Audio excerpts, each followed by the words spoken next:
Telugu cinema ಒಂದು ಬಂದಾಗ ಮುಗಿಬಿದ್ದ ಜನ ನೋಡ್ದಂಗೆ ಖಂಡಿತವಾಗ್ಲೂ ಕನ್ನಡ ಸಿನಿಮಾಕ್ಕೆ ಬಂದಿಲ್ಲ, ಒಪ್ಪೋ ಮಾತೆ. ಆದರೆ ನೋಡಲೇ ಇಲ್ಲ ಅನ್ನೋದಕ್ಕೆ ಸುಳ್ಳಂತೂ ಹೇಳೋಕ್ಕಾಗಲ್ಲ. ಯಾಕೆಂದರೆ ನಮ್ಮ ಸಿನಿಮಾ ಒಂದು 4 ಲಕ್ಷಕ್ಕೂ ಹೆಚ್ಚಿನ ಜನ ನೋಡಿದ್ದಾರೆ. ಅದಕ್ಕೆ ಆ್ಯಾವ್ರೇಜ್ ₹150 ಅಥವಾ ₹200 ಟಿಕೆಟ್ ಪ್ರೈಸ್ ಅಂತ ಇಟ್ಕೊಳ್ಳಿ, ಕಲೆಕ್ಷನ್ ಗೊತ್ತಾಗ್ಬಿಡುತ್ತೆ. ಸೊ ಹಾಗಾಗಿ ನಾವೆಲ್ಲ ಸಂತೋಷವಾಗಿದ್ದೀವಿ. 25ನೇ ದಿವಸದ ತನಕ ಬರೋಕ್ಕಾಯಿತು. ಇಲ್ಲಾಂದಿದ್ರೆ ಥಿಯೇಟ್ರ್ ಅವರು ದಾಕ್ಷಿಣ್ಯಕ್ಕೆ ಇಟ್ಕೊಳ್ಳಲ್ಲ ಸಿನಿಮಾನ. ಆ್ಯಂಡ್ ಯಾರು ದಾಕ್ಷಿಣ್ಯಕ್ಕೆ ಮಲ್ಟಿಪ್ಲೆಕ್ಸಲ್ಲಿ ಶೋಗಳು ನಡೆಸಲ್ಲ, ಶೋಗಳು ಕೊಡಲ್ಲ. ಆ್ಯಂಡ್ ನಾನು ಒಂದು ಮಾತು ಹೇಳ್ಬೋದೋ ಬಿಡ್ಬೋದೋ ಗೊತ್ತಿಲ್ಲ, ರೆಂಟ್ ಕಟ್ಬಿಟ್ಟು ಯಾವ ಸಿನಿಮಾ ಥಿಯೇಟ್ರನ್ನೂ ತೊಗೊಂಡಿಲ್ಲ. ಸೊ ಎಲ್ಲನೂ ಚೆನ್ನಾಗಿ ನಡೀತಾ ಇರೋದ್ರಿಂದನೇ ಕಂಟಿನ್ಯೂ ಆಗಿದೆ ಸ್ಕ್ರೀನ್ಸು.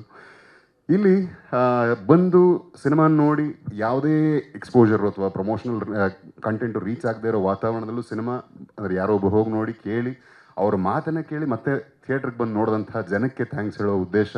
ಹಾಗಾಗಿ ಈ ಒಂದು ಸಕ್ಸಸ್ ಮೀಟು 25 ದಿವಸ definitely it's a very good milestone ಇವತ್ತಿಗೆ. ಯಾಕಂದರೆ OTT ಇಂದ ಸಿನಿಮಾಗಳು ಕಳೆದೋಗಿದ್ದಾವೆ.